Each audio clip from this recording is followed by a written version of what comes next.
When the West turned away from Russia, the Kremlin began to look for new allies on the East. One of the Putin main minions, the Minister of Foreign Affairs of the Russian Federation, Sergei Lavrov, went on a tour. Here he is in Vietnam. The visit began with laying flowers to the fallen heroes. Then he talked with local high-ranking officials.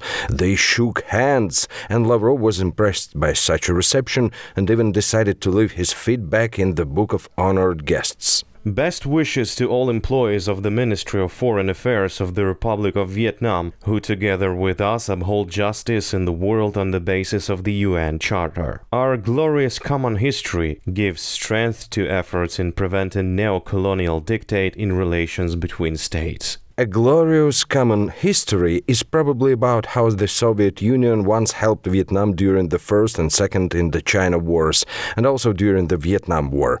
Anyway, Lavrov was looking for a common history not only with Vietnam. Before that, he visited Mongolia. Maria Zakharova, Lavrov's subordinate, couldn't even resist and took a snap of Mongolia from the Russian plane. When they landed, a red carpet was laid in front of the Kremlin plane, and at the latter, Lavrov was treated with local cheese. The emotional minister immediately thought probably that this is how the Mongols want to show their commitment to the Russians.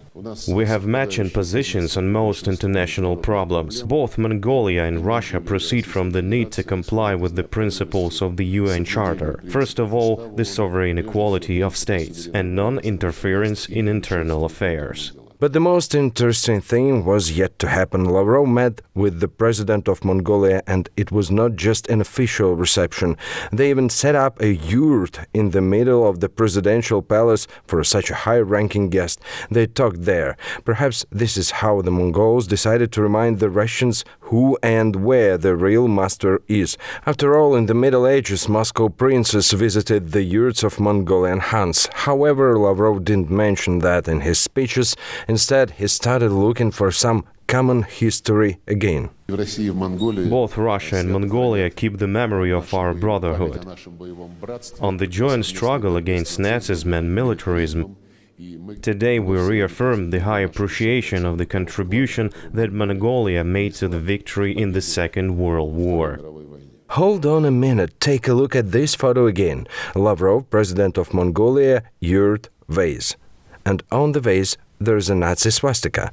We know that this symbol was used in the cultures of Hinduism, Jainism and Buddhism long before the Nazis, but how could one of the greatest denazifiers of the current world, Lavrov, be in the same hall with such a hateful symbol? Apparently he endured because he still remembered how the Moscow princes paid tribute to the Mongols.